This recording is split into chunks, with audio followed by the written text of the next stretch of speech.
Bonjour à toutes et à tous. Alors, je suis ravi de vous retrouver sur cette petite nouvelle vidéo. Ça faisait un petit moment que j'avais pas fait de vidéo sur les outils de gémologie et sur un peu en quoi consiste le métier de gémologue. Alors aujourd'hui, j'ai décidé de remédier à ça. Je vais vous présenter, toujours dans la série des outils, je vais vous présenter un outil qui est incontournable pour le gémologue, puisqu'il s'agit de la loupe. Alors oui, la loupe, c'est pas un mot à 15 lettres comme j'ai pu vous présenter avant. Ça vous rapportera pas beaucoup de points au Scrabble. Mais c'est vraiment l'outil indispensable que tout gémologue a sur lui, d'ailleurs matin, midi et soir. C'est vraiment, s'il doit y avoir qu'un seul outil, je dirais que c'est celui-là. Donc la loupe, à quoi sert-elle? Une loupe, en fait, c'est une extension de l'œil. C'est un outil qui va permettre de grossir l'image qu'on a de la pierre au niveau de l'œil. Alors ce grossissement, de manière standard aujourd'hui en gémologie, c'est un grossissement par 10. Et il faut que ça soit une loupe qu'on appelle triplette, c'est-à-dire une loupe qui n'a pas de déformation de l'image sur l'extérieur. Donc comment ça se présente une loupe? C'est plus communément on trouve des formats comme celle-ci que je vous ai mis ici sur la table. Alors on les trouve soit sur internet, soit en boutique, on les trouve un peu de partout. Alors ce qu'on trouve le plus fréquemment et moins cher, ce sont ces loupes-ci. Donc celle-ci, je l'ai achetée sur internet avant de commencer ma formation de gémologie. C'est une loupe avec un grossissement par 20. Donc on n'est pas dans le standard de grossissement, mais à la limite c'est pas grave, ça fait une image un peu plus précise et un peu plus élargie de la pierre, de ce qu'on va pouvoir y voir. Par contre, c'est une loupe qui n'est pas triplette, c'est-à-dire que je vais vous montrer après sur la vidéo, mais quand on regarde au travers de cette loupe, le bord de l'image est complètement déformé. Donc ça peut être très gênant en termes d'observation, ça peut induire des erreurs et puis surtout on peut rater certaines choses.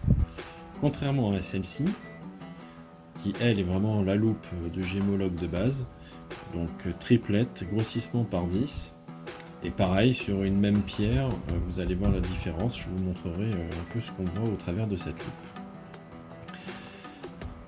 Alors, utiliser une loupe, oui, pour observer la pierre. À la base, l'observation, c'est vraiment le plus important, je dirais, en gémologie. Alors, je vous ai mis quelques exemples tirés de ma collection, des petits exemplaires de pierre.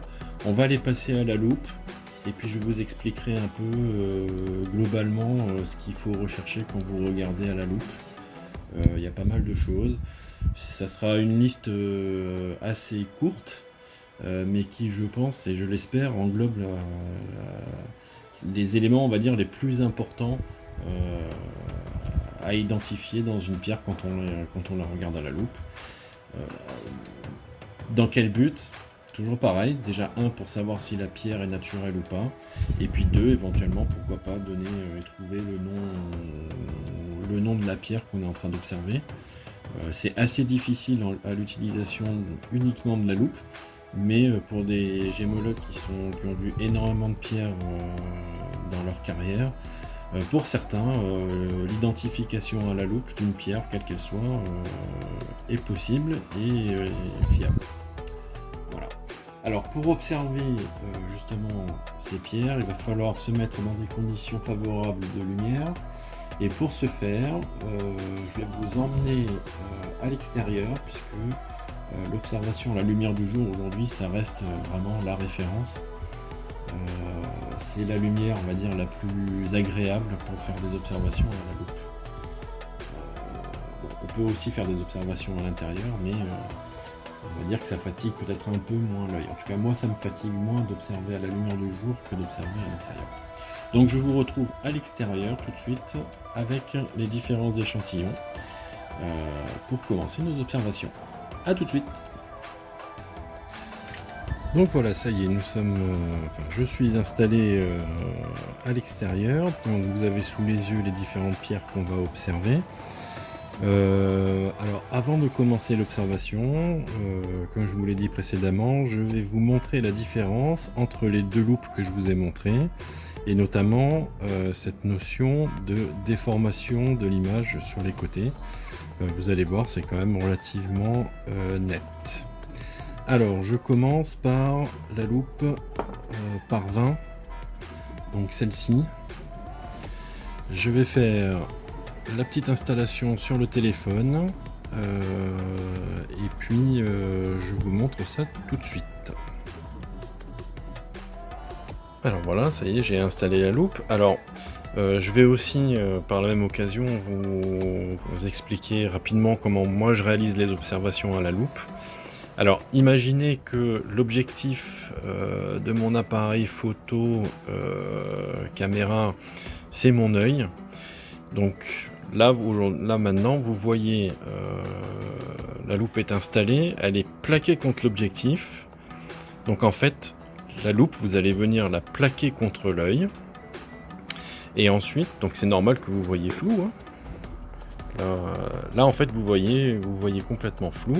Et en fait, ce qu'on fait, c'est qu'on vient... Alors, je vais en prendre une au hasard. Je vais prendre celle-ci, par exemple. Donc là, vous voyez de loin, la pierre est complètement floue.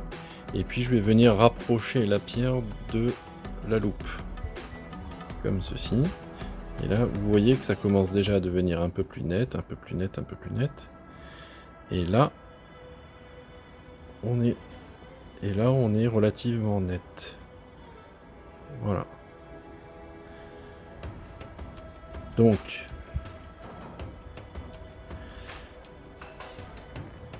alors le problème c'est que je voulais vous montrer la déformation de l'image. Si vous regardez bien, on va se mettre comme ça. Voilà. Alors là, comme la pierre n'est pas posée, ça tremble un petit peu, c'est dans mes mains, c'est pas évident.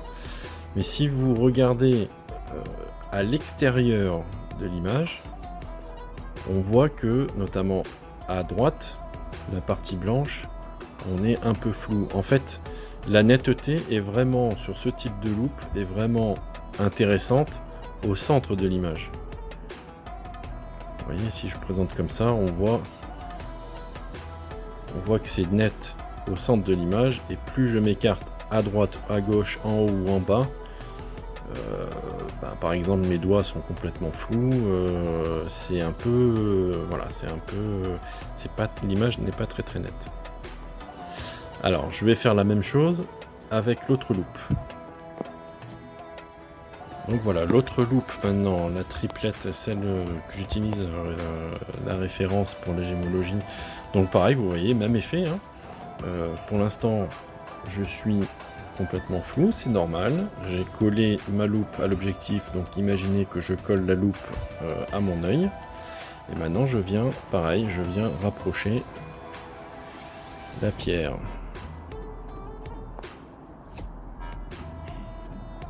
Voilà. Et là, vous voyez, regardez bien à l'extérieur, on voit que vraiment l'image reste nette. Puisque par exemple, regardez mon doigt, on voit les empreintes digitales. Donc on déforme pas en fait, avec cette loupe, on déforme absolument pas. Même en haut, hein, vous voyez, on voit mes empreintes. Alors il y a l'effet grossissement, hein, qui est différent, mais globalement, même sur le côté, vous voyez, si je regarde en fait la partie blanche à droite, je vois que je suis quand même beaucoup plus net. Alors pareil, hein, je tremble, donc c'est pas évident de faire un... Mais c'était pour vous montrer en fait la pratique de la loupe. Voilà, donc faites attention quand vous achetez une loupe. Je dirais à la limite le grossissement, que vous vous trompiez, c'est pas très très grave. Après chacun choisit le grossissement qu'il veut. Mais par contre, pour vraiment un confort d'observation, pensez à prendre une loupe de type triplette. Voilà. Donc je laisse la loupe, celle-ci de gémologie, installée sur le téléphone. je refixe et je vous reprends tout de suite.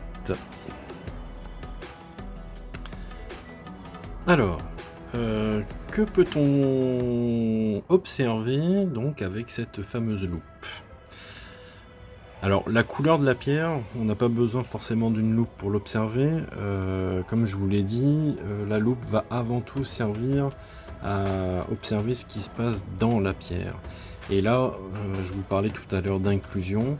Ici, vous avez un très bel exemple sur cette améthyste du Niger, où on voit en fait pas mal d'inclusion. Alors, si vous regardez un peu la pierre sur la gauche, on va commencer de gauche à droite. Donc complètement à gauche, vous allez voir des petits points. Je ne sais pas si vous les voyez. Des petits points plus blancs qui ressortent. Ça, ce sont des inclusions, ce sont ce qu'on appelle des lacunes, c'est-à-dire ce sont des cavités qui sont remplies complètement de liquide. Voilà. Donc ce sont des trous qui se forment au moment de la cristallisation. Peut-être qu'il y avait à la place de ces trous une autre matière qui a disparu avec le temps. En tout cas, ce sont des trous et des trous qui sont remplis de liquide, ce qui donne le côté brillant de ces petits points. Donc typiquement, ce genre d'élément-là, c'est une inclusion. Alors, si on se déplace un peu plus à droite maintenant dans la partie centrée, vous allez voir, et là, vous ne pouvez pas la rater, dans la partie la plus violette de cette améthyste, vous allez voir des ombres un peu foncées, un peu noires. Donc ça, c'est ce qu'on appelle des givres. Alors ils apparaissent noirs parce que la lumière vient sur le côté et en fait ces givres apparaissent sombres, mais en fait pareil, ce sont des cassures, des fractures qui sont remplies de liquide et qui donc là encore ce sont des inclusions. On appelle ça des givres parce que par contre c'est complètement ça s'étend en fait au travers de la pierre. Voilà, donc sur cette pierre là, premier exemple d'inclusion que l'on observe. Alors à l'œil c'est possible de les voir, par contre les petits points à droite à l'œil c'est très très compliqué, donc vous avez besoin d'une loupe. Ce genre d'éléments qui sont présents dans une pierre, quand on arrive à identifier des lacunes, quand on arrive à identifier des givres, comme ici, déjà ça nous permet d'avoir une très forte présomption que la pierre est naturelle et pas fausse. Autre chose qui est visible justement dans la partie au niveau de la couleur, par contre, c'est qu'on a des zonations de couleurs. Donc on a sur l'extrémité à gauche, pardon. Quand vous allez regarder sur votre gauche, vous allez voir la pierre qui est complètement blanche, un peu laiteuse. Et puis quand vous vous rapprochez au centre, vous voyez l'apparition du violet. Et puis quand vous partez un peu plus sur la droite, là le violet disparaît et on a un côté un peu plus clair, un peu plus translucide. Donc on appelle ça des zonations de couleurs. Ça aussi c'est un indice quant au fait que la pierre est naturelle. Alors j'ai changé de pierre pour vous montrer un autre exemple d'inclusion. On est toujours dans du quartz, mais cette fois-ci un quartz fumé. Alors vous pouvez voir en fait la base du quartz qui est blanche avec quelques traces brunes. Ça, ce sont probablement des oxydes de fer, donc qui recouvrent surfaciquement le cristal. Donc ça aussi c'est quelque chose qui est intéressant à regarder et à noter quand on observe la pierre, les oxydes. C'est encore des indices comme quoi la pierre pourrait être naturelle. Et surtout au-dessus, alors là je vous ai fait, je veux vraiment bien caler en plus, on voit un espèce de double cristal à la base. Alors ici c'est le cristal sort de la pierre, mais il rentre aussi, il re-rentre à l'intérieur, donc c'est une inclusion. Et c'est C'est une inclusion cette fois-ci solide, contrairement à l'améthyste où on parlait de liquide ou de gaz avec les lacunes. Là on est sur des inclusions solides, donc c'est-à-dire c'est un cristal qui s'est développé à l'intérieur du quartz. Donc on a deux matières solides qui sont imbriquées l'une dans l'autre, et ce petit cristal là c'est considéré comme une inclusion dans mon cristal de quartz. Alors autre chose, je sais pas si on peut le voir, je vais essayer de me rapprocher. Voilà, donc là encore on voit autre chose en fait à l'intérieur. Premièrement on voit des stries qui sont perpendiculaires à l'axe du cristal. Alors j'appelle l'axe du cristal, c'est je pars sur la vidéo en fait, c'est de bas en haut, je suis dans l'axe du cristal. Maintenant perpendiculaire, je vois des traits blancs. Ces traits blancs, si on regarde à la loupe, en fait, ce sont des déformations de la surface du cristal. C'est quelque chose de complètement naturel. Donc là encore, c'est quelque chose de très important à regarder. Sur la partie surfacique de nos pierres, on peut avoir ce genre d'indice là qui tend à prouver que la pierre est naturelle. Autre élément, cette fois-ci à l'intérieur, vous voyez par rapport à l'axe du cristal, donc par rapport à la direction haut-bas de la caméra, vous voyez dans un angle à 45, on va dire à peu près, à 45 degrés, une espèce d'ombre noire à l'intérieur du cristal. Là aussi, c'est une inclusion. Alors, c'est certainement, je pense, des aiguilles. De quoi comme ça, je ne saurais pas dire, mais c'est des aiguilles, c'est solide. Là encore, c'est une inclusion dans le cristal de quartz. Et donc, c'est encore un indice qui tend à prouver que, en tout cas, la pierre qu'on observe est 100% naturelle. Voilà. Donc première chose à observer sur une pierre, c'est la surface de la pierre. Regardez ce qu'on peut voir. Alors les oxydes en général ça se voit à l'œil nu, mais c'est bien aussi de les observer à la loupe. Et puis regardez aussi les inclusions. Donc encore une fois, je vous ai changé le type de pierre. Cette fois-ci, je suis passé à un tout petit cristal de calcite, donc que j'ai trouvé pas très loin de chez moi, donc de la calcite, on va dire rubanée. Alors, si vous regardez la pierre, en fait, elle est complètement brune. Alors, contrairement au quartz de cristal, de quartz fumé, ce n'est pas des oxydes, là c'est vraiment, ça se situe à l'intérieur de la pierre, et en fait ce sont des inclusions de terre ocre. Donc ça, à la loupe, ça rate pas au niveau de la couleur, on voit tout de suite que c'est à l'intérieur de la pierre, donc c'est pas des dépôts d'oxydes. Les oxydes en fait vont se déposer soit en surface, et le plus généralement se dépose aussi dans des fissures qui seraient à l'intérieur de la pierre. Donc on a l'impression que l'oxyde est en inclusion, mais en fait c'est une fissure qui est oxydée, donc c'est pas, enfin pour moi c'est pas vraiment pareil. Alors autre chose, et ce pourquoi je vous ai mis cette pierre, d'ailleurs que je réutiliserai dans une future vidéo, vous voyez au centre en fait un espèce de carré un peu clair qui a tendance à faire un peu un effet huile, un arc-en-ciel avec un effet huile. Donc là en fait dans cette pierre là, ce que vous voyez sous les yeux, je pense c'est un plan de clivage. Alors le plan de clivage c'est quoi? C'est un plan où quand on suit ce plan, si on met un petit choc, la pierre va se couper net. C'est-à-dire que c'est une zone de faiblesse de la pierre, voilà, mais qui est directionnelle. Donc, ce que vous avez sous les yeux, c'est un plan de clivage de la calcite. Et effectivement, la calcite est réputée pour avoir des clivages. Et souvent, c'est assez difficile à observer, mais ce spécimen-là, justement, je l'ai gardé parce que on le voit. Alors, on le voit, je vous le dis, on le voit à l'œil, en tournant un peu la pierre, mais je trouve qu'à la loupe, c'est encore plus joli. Donc de nouveau j'ai changé de pierre, je reviens aux inclusions un peu solides dans une pierre qui n'est pas forcément en gemme. Ici, on est sur une barite, une baritine blanche, à l'intérieur duquel vous voyez sur la pierre, on voit des différents petits points. Et bien en fait, ces points-là, en fait, ce sont des petites pépites de cuivre gris, donc c'est du cuivre dégradé.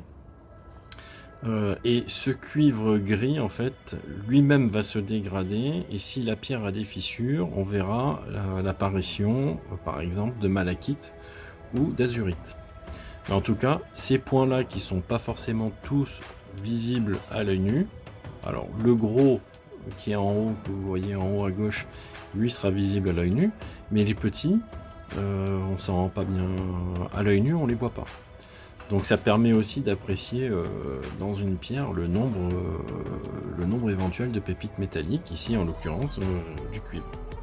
Donc là encore, si j'avais pas ma loupe, je passerai peut-être à côté de quelque chose d'intéressant quant à l'identification de la pierre, ou en tout cas au fait de dire que la pierre est naturelle ou non. Alors je viens encore de changer de pierre, comme vous pouvez voir. Ce coup-ci, je vous montre alors une pierre qui n'est pas naturelle, qui est fabriquée par l'homme, et qui est très souvent utilisé pour contrefaire un peu, pour imiter d'autres pierres naturelles qui coûtent beaucoup plus cher. Il s'agit du verre. Alors sur le verre, il y a deux choses essentielles à repérer et qui en général se repèrent assez facilement. Ce sont les cassures et ce sont les inclusions.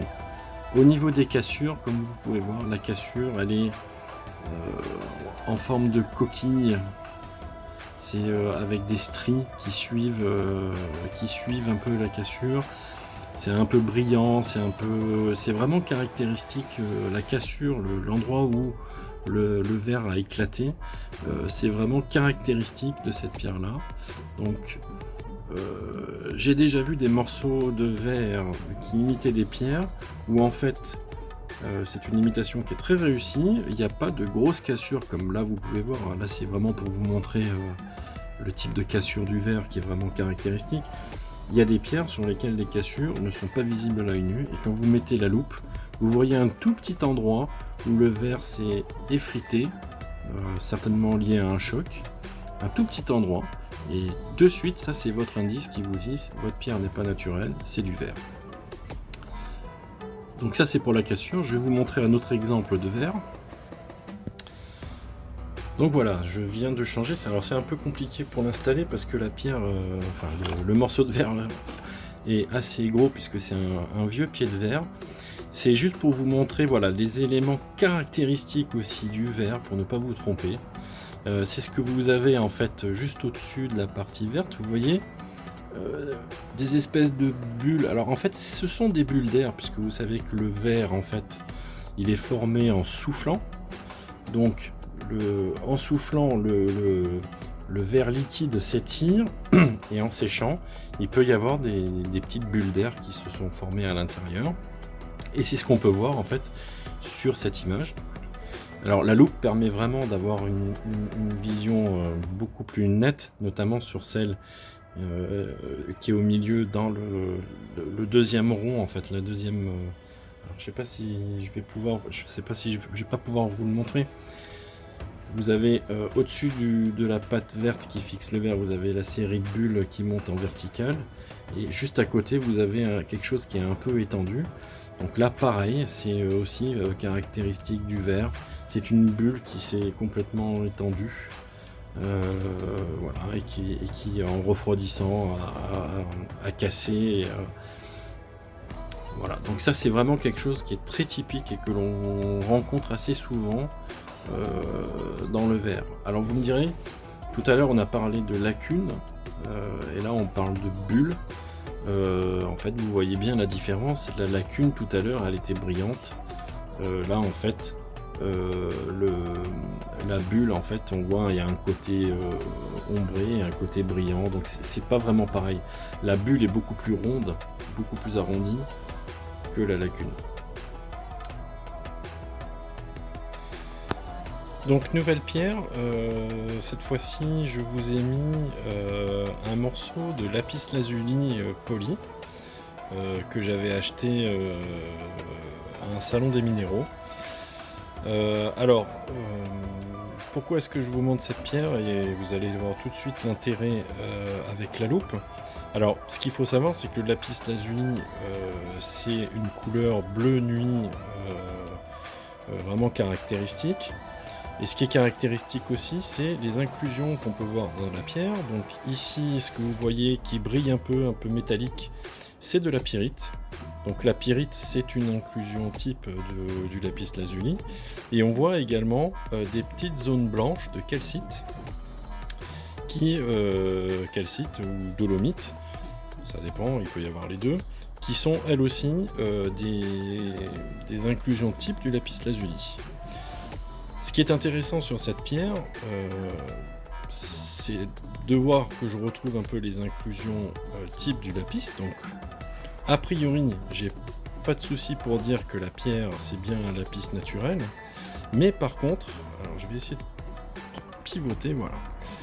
Vous allez voir en fait que, à la loupe, j'ai l'impression que la couleur est vraiment diffusée dans la pierre, elle n'est pas uniforme partout, notamment autour des petits îlots de calcite. J'ai vraiment l'impression que il y a quelque chose de pas naturel. Et en fait, je pense que ce morceau de lapis lazuli a subi un traitement. Et donc là encore, la loupe est très utile pour identifier des traitements dans une pierre, notamment un des traitements les plus communs qu'on retrouve dans la pierre, c'est justement la teinture. En quoi ça consiste? C'est de prendre une pierre naturelle de mauvaise qualité et de la tremper dans un bain en présence en général de chaleur pour faire dilater la pierre et pour que la teinture rentre dans les fissures naturelles de la pierre pour rehausser notamment la couleur. Et je pense qu'ici, c'est ce qui s'est passé avec ce lapis. Un lapis de très bonne qualité a très peu de zones blanches de calcite. On retrouve de la pyrite, mais la calcite en général est très peu présente. Ici, on voit que la pierre, il y a quand même pas mal de calcite. Et c'est surtout en fait ces zonations de bleu différents qui me paraissent un peu bizarres. Donc j'ai vraiment l'impression que cette pierre-là a été teinte. Et donc, vous voyez l'utilité d'une loupe, ça permet vraiment de s'assurer que la pierre a été traitée ou pas. Donc ça, c'est typiquement aussi une des utilités de la loupe. Voilà, donc pour terminer, je vous ai mis aussi un cabochon de quartz rouge du Var, parce que je trouve ça vraiment très beau. Pour voir un peu la complexité de la structure de la pierre au niveau de la couleur, c'est assez formidable. Donc voilà, là c'est juste un exemple de ce qu'on peut voir au travers d'une loupe. Donc écoutez, merci de m'avoir accompagné dans cette petite visite avec la loupe. J'espère que cette petite vidéo vous aura plu. Et puis franchement, si vous êtes amené à faire beaucoup d'achats de pierres, ou si vous êtes collectionneur, ou si vous aimez les minéraux, n'hésitez pas, si vous avez l'occasion d'acheter une loupe. Ça peut vous rendre d'énormes services. C'est quelque chose qui pour moi est vraiment fondamental pour même un amateur de pierre un peu averti. C'est logique qu'il ait une loupe. Voilà, écoutez, merci de m'avoir suivi, et puis je vous retrouve très vite pour une prochaine vidéo. À très bientôt.